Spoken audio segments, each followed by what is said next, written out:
Pertanian ialah suatu proses di mana organisma hidup menakluki dan menduduki suatu kawasan baru yang belum pernah diduduki oleh organisma lain.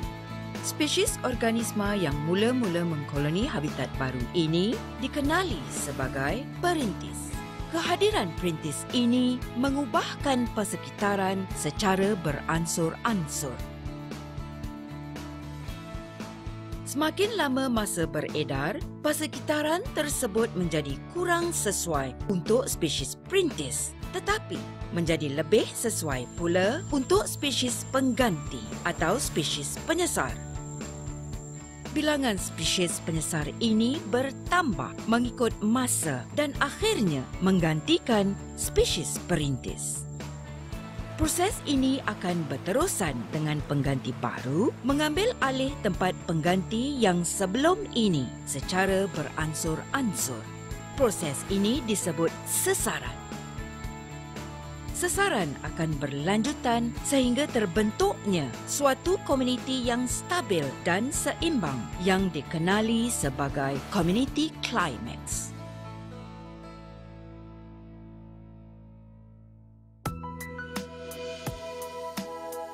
Hutan paya bakau adalah satu ekosistem yang unik dari segi flora dan fauna. Hutan paya bakau hidup subur di muara dan delta yang terlindung dari tiupan angin dan dijumpai di sepanjang pantai barat semenanjung Malaysia, Sabah dan Sarawak. Sabah mempunyai kawasan bakau terbesar berbanding dengan negeri-negeri lain di Malaysia. Pada kebiasaannya, terdapat 4 spesies yang utama, iaitu Rhizophora, pokok bakau kurap dan bakau minyak.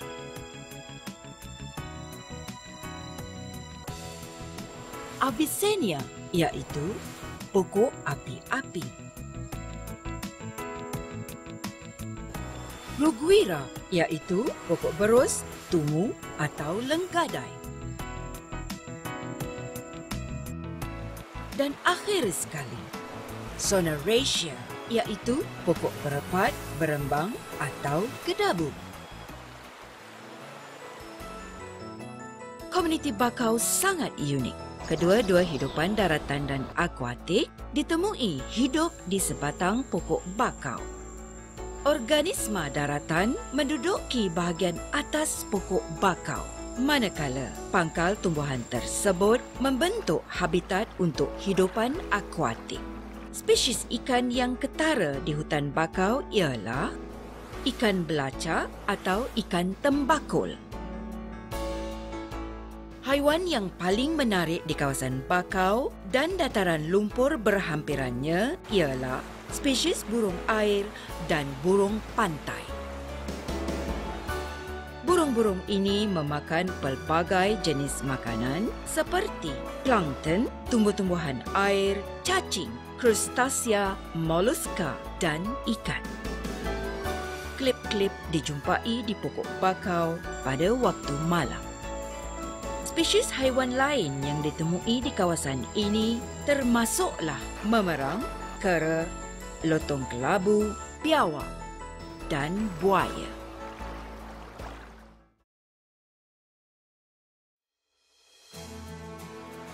Paya terbentuk akibat pengenapan lumpur dan selut yang dibawa oleh sungai dan laut.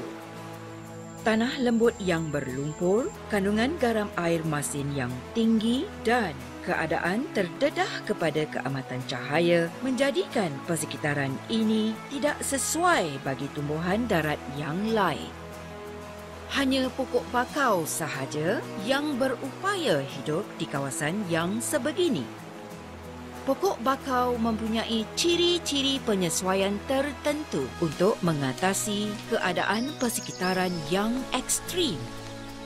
Pokok bakau seperti Avicennia mempunyai sistem akar yang bercabang luas untuk menyokongnya dalam tanah yang lembut dan berlumpur serta melindunginya daripada angin laut yang kuat.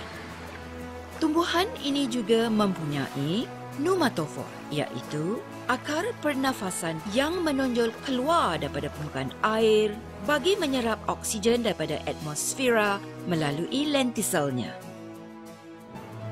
Sejenis lagi pokok bakau ialah Rhizophora yang mempunyai akar jangkang yang membolehkannya hidup dalam tanah berlumpur serta membantunya bernafas. Pernafasan juga berlaku melalui lentisel yang terdapat pada kulit pokok.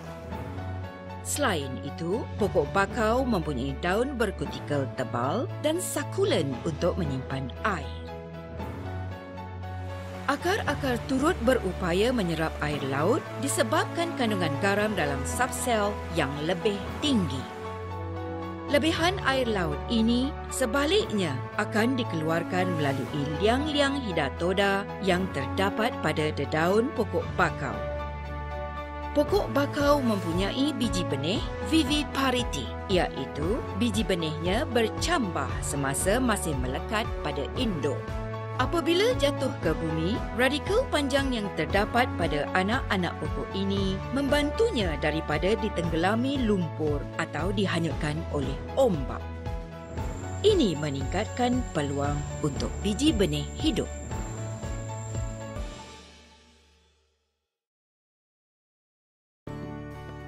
Kawasan paya bakau di sepanjang Teluk Tropika terdiri daripada 3 zon pokok bakau yang berlainan jenis. Zon pertama ialah zon yang paling terdedah kepada ombak besar 2 kali sehari.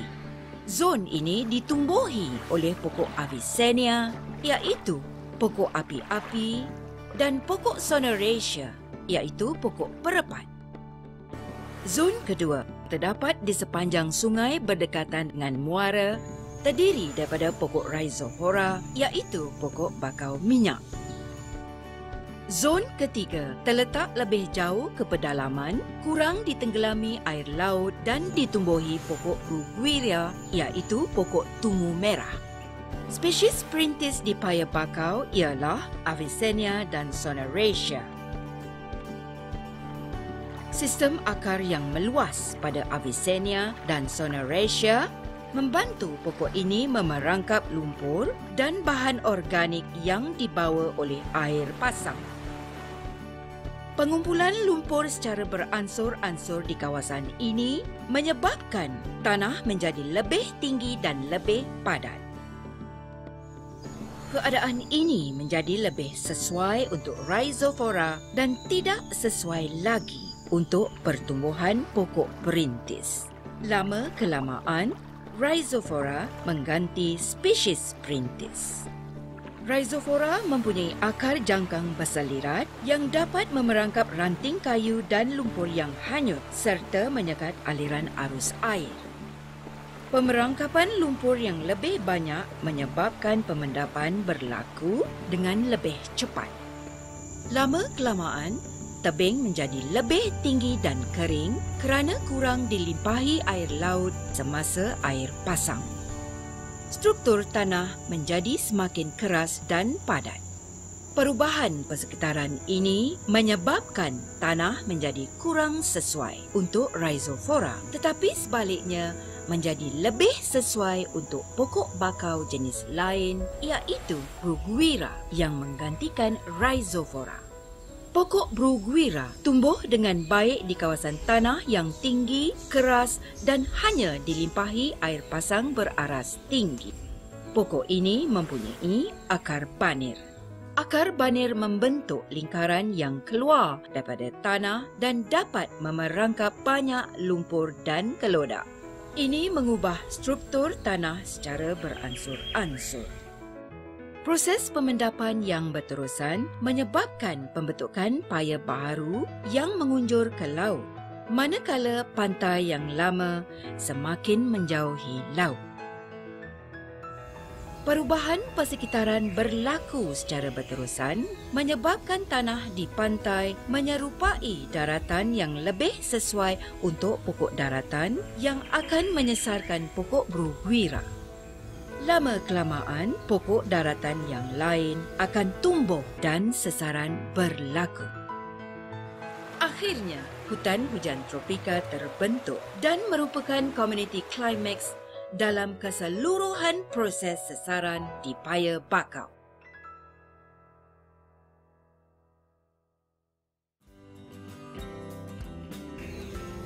Hutan Paya Bakau menjadi habitat kepada banyak tumbuhan dan haiwan seperti ikan, ketam, udang, kerang dan siput. Ia juga merupakan tempat persinggahan, pemakanan dan pembiakan bagi pelbagai jenis burung air dan burung penghijrah. Hutan Paya Bakau memberikan pulangan yang tinggi kepada negara melalui hasil perikanan dan pembalakan.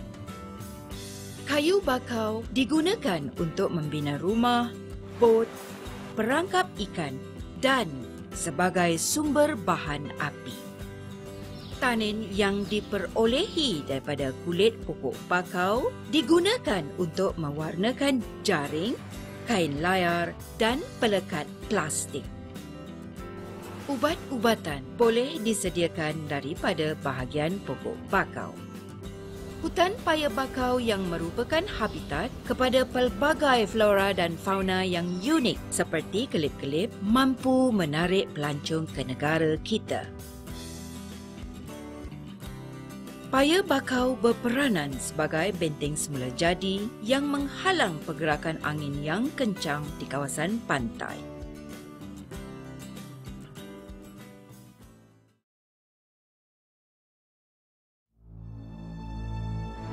Penebangan hutan bakau secara terlarang.